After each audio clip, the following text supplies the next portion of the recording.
Overwatch 2, the game everyone loves to hate, showcased by the popular clip of Shroud saying he wasn't having any fun with the game, but he accrued an addiction over time to keep playing to try to win.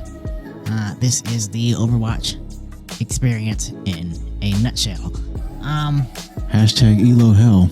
Oh yeah, especially if you're stuck in gold like me, man. But we are here talking about Lifeweaver, which is the newest addition to the Overwatch 2 roster, and the community is saying he's broke, busted, and disgusted. So, let me explain the feelings of the fans. So, hold on, bro. Hold on. I'm gonna cut you off. Go ahead, man. Yeah, I'm gonna cut you off for a second, like Kanye West. So, when Lifeweaver first came out, and all the gameplay trailers started blowing up my YouTube feed, the first thing I thought was, bro, that's a sharp-looking dude right there. Really, man. Bro, I'm serious. All right. Like he's got the flowing hair, like Geralt from The Witcher 3. All right. He's got his shirt open so you can see his six-pack abs. Come on now. And he's got a Thanos gauntlet on his hand. What more do you want from a character? What more do you want, bro? You're the only one laughing, man. I'm speechless. Anyway.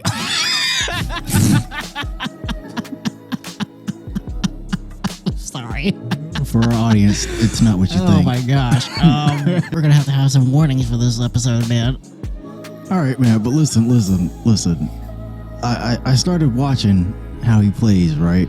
Yeah. And I thought, this dude is either going to be really, really good and have a really, really high skill floor, or he's going to be horrendously OP. Because he's got so many abilities. He does, yeah. I mean, it's ridiculous. His pull can be abused to troll his teammates. His healing is subpar, but he's got good damage potential for ult charge. And, I mean, honestly, I'm glad I got to Diamond, and I've officially retired from Overwatch 2, because trying to win competitive games with him in the mix seems like a nightmare waiting to unfold. But, you know, he's a hero I love to see on the enemy team, while I hate to have him on mine. So, just keeping it 100, man.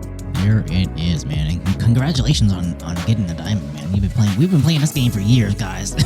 Like it's sad that I'm still in gold, but you know, Yellow Hill is a real thing, man. Yeah, whatever. Go watch some YouTube videos. Get good, boy. Brother, I'm trying, man. I'm trying. I'm doing my best, man.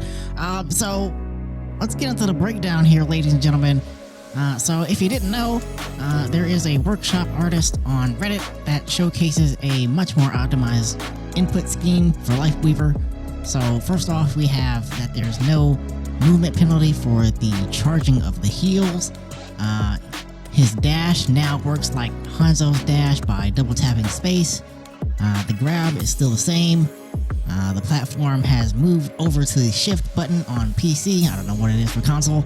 And damage is now alternate fire. So think of it as like Baptiste's gun mechanic, where he switches in between healing and damage. Oh, snap. What? Bro, like I'm not trying to cut you off, but I'm gonna cut you off again.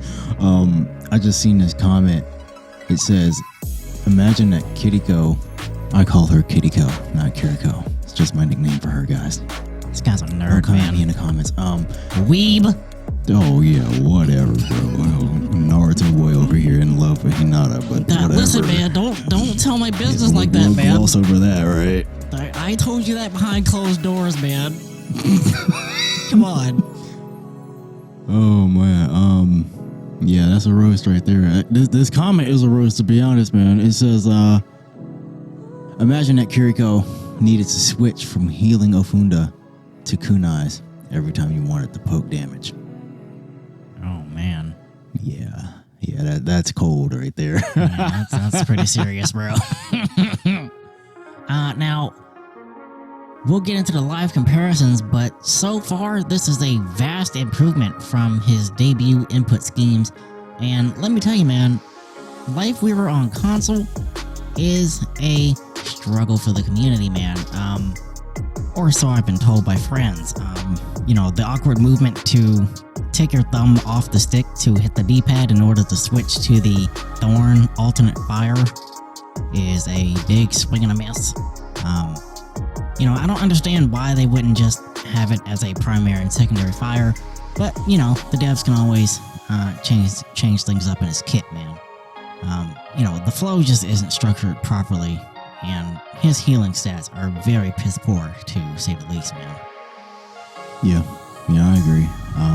He's a healer that can, get out healed by a majority of the cast of characters on the roster. But he needs a player with, very high Overwatch IQ and situational awareness to truly be viable. The pedal platform can be used to block ultimates like Orissa's, or get his teammates into better sightlines like Bastion in Sentry mode, or, even a Bob ultimate. But that's going to take some serious timing to, pull that off. But, the ability is a hit or miss depending on the player.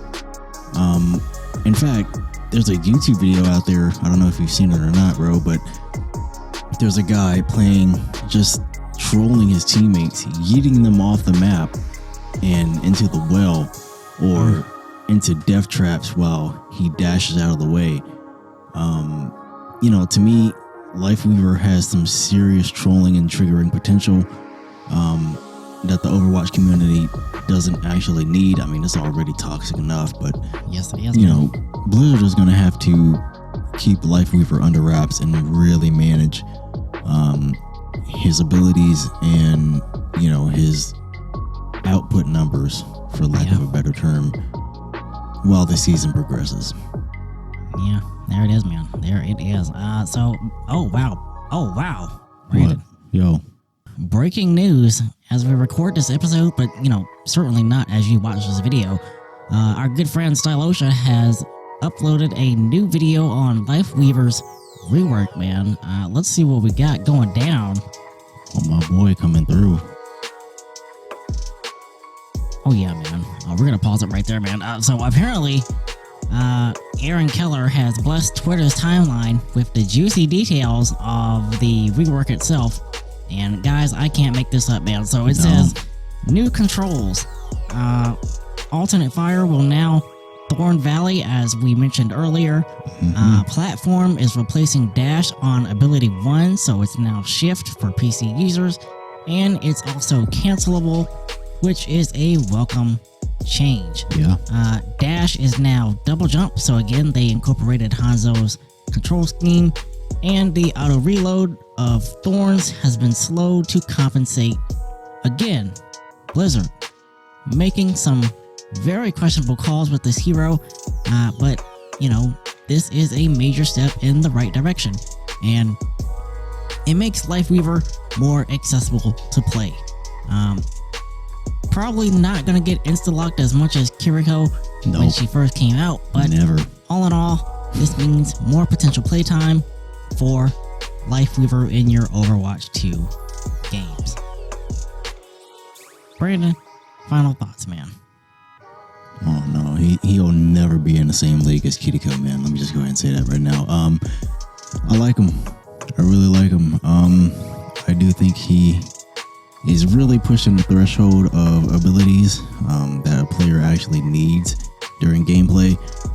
Also, combine that with the fact that Lifeweaver is a character that requires a lot of Overwatch IQ and a lot of synergy within the team composition, as well as adapting to the enemy team as well.